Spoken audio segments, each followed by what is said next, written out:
एक पासे को फेंकने पे अभाज्य। पासे में कितने होती है कुल संख्या? 6 तक। अब हम यहाँ लिखेंगे प्रायिकता पी बराबर क्या होती है? सूत्र बताओ। अनुकूल क्या होती प्रायिकता? बिल्कुल सिखाया था सूत्र। अनुकूल घटनाओं की संख्या बटे कुल घटनाओं। ये सूत्र तो याद कर ही लो, क्योंकि सूत्र तो लिखे ही हम कम से कम। अनुकूल घटनाओं की संख्या बटे कुल घटनाओं की संख्या। जैसे वो सूत्र याद करना है, ऐसे ये दो सूत्र से 2 नंबर तो तुम्हारे पक्के हो जाएंगे। इनको बिल्कुल याद कर लो। ये हमारा हो गया सूत्र, ठीक है।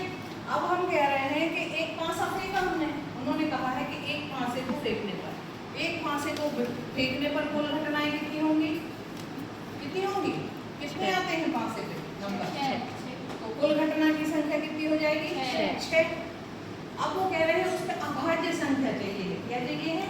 अभाज्य संख्या। तो अब देखो उसमें कुल कितना आता है? 1 2 3 4 5 6।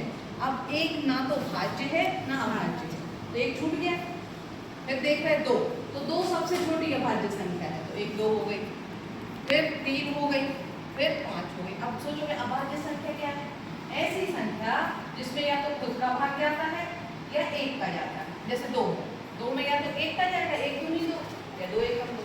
3 में 3 एकम 3, 1 3 3। लेकिन 4 में 2 का भी चला जाएगा, 4 में 1 का जाएगा, 2 का जाएगा और 4 का जाएगा, तो ये अभाज्य नहीं है।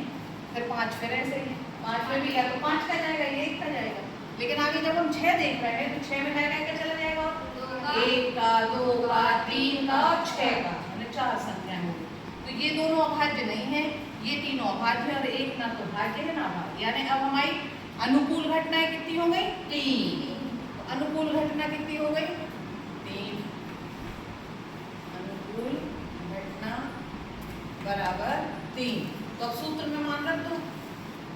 सूत्र में जब हमने मान रखा तो ऊपर आ गई अनुकूल घटना यानी 3 और नीचे आ गई कुल घटना यानी 6। तो 3 एकम 3 और 3 दूनी 6 यानी 1/2 इसकी प्रायिकता आया समझ में। लेकिन हमें ये ध्यान रखना पड़ता है कि 1 2 3 ये हम लिख के देख ले, हमें समझ में नहीं आ रहा। ऐसे यदि इसमें से 3 प्रश्न बन सकते हैं और 2 प्रश्न बन सकते हैं। हम इसमें से कह दें कि सम संख्या की प्रायिकता, सम संख्या आने की प्रायिकता, तो सम कौन सी होगी? जिसमें 2 का भाग जाता है। 1 2 होगी, 4 होगी और 6 होगी, यानी सम संख्याएं भी कितनी होंगी? 3। अब हम कहते हैं विषम संख्या आने की प्रायिकता, तो अब विषम 1 विषम 1 3 5 फिर कितनी होगी विषम संख्याएं? 3। तो माने इस सवाल में 3 प्रश्न बन सकते हैं। एक तो अभाज्य संख्या आने की प्रायिकता, सम संख्या आने की प्रायिकता, विषम संख्या आने की प्रायिकता। तो तीनों का मान ही 1/2 होगा, क्योंकि उसमें सम भी 3 है, विषम भी 3 है और